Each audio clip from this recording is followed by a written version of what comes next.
আসসালামু আলাইকুম ভিউয়ার্স, আজ আমি আপনাদের সাথে শেয়ার করব রাইস কুকারে পোলাও ও গরুর মাংস রান্না। তো শুরু থেকে আমি ভিডিওটা করতে পারিনি। এখানে আমি আদা, রসুন, জিরা বাটা, এলাচ, দারুচিনি, সস সব দিয়ে নিয়েছি। পরিমাণ মতো লবণ, হলুদ, মরিচের গুঁড়ো, যাবতীয় সব মশলা দিয়ে তেল দিয়ে এখন আমি এটাকে হাত দিয়ে খুব ভালোভাবে মেখে নেব। ভিডিওটি ভালো লাগলে একটি লাইক ও সাবস্ক্রাইব করার অনুরোধ রইল।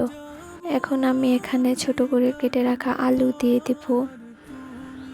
পাত্রটাকে এখন আমি রাইস কুকারে বসিয়ে দেব।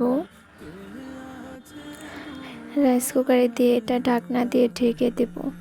সুইচটা কুক করে দেব। কিছুক্ষণ পর আবার ঢাকনা খুলে নেড়ে নেব। ভিডিওর এই পর্যায়ে এসে আমি আবার আপনাদেরকে মনে করিয়ে দিচ্ছি, প্লিজ আমার ভিডিওর কোনো অংশ যদি আপনাদের ভালো লেগে থাকে এবং উপকার হয় তাহলে আমার চ্যানেলটি সাবস্ক্রাইব করে একটি লাইক দিয়ে যাবেন। কথা বলতে বলতে আমার মাংস কিন্তু অনেকটাই কষানো হয়ে গেছে, তো আমি আবার ঢাকনা খুলে নেড়ে দিচ্ছি। কষানোর এ পর্যায়ে আমি এক ফালি লেবুর রস এখানে দিয়ে দেব। আপনার চাইলে স্কিপ করতে পারেন, এটা অপশনাল। লেবুর রস দিয়ে এটাকে আবার ভালো করে নেড়ে মিশিয়ে নেব, যাতে রসটা একটু মিশে। এখন এটাকে আবার ঢাকনা দিয়ে ঢেকে আরও কিছুক্ষণ রেখে দেব।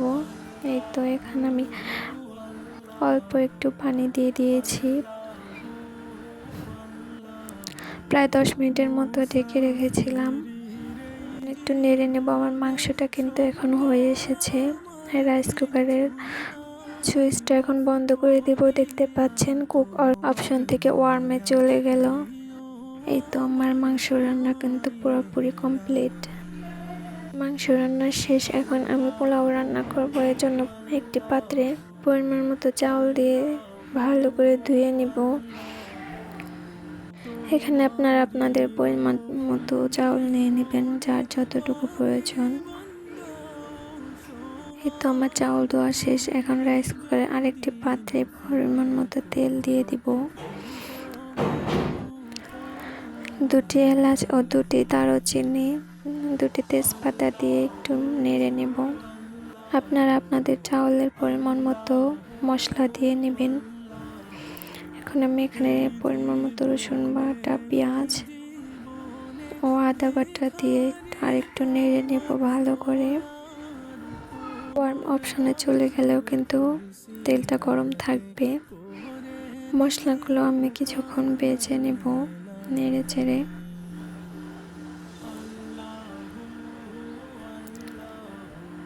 এখন কিন্তু রাইস কুকারের সুইচটা ওয়ার্ম অপশনে চলে গেছে, কুক অপশনে আর নাই। চাউল দিলে এটা আবার কুক অপশনে আসবে। একটু নেড়ে এখন আমি চাউল দিয়ে দেব। সবগুলো চাউল এখানে আমি দিয়ে দেব।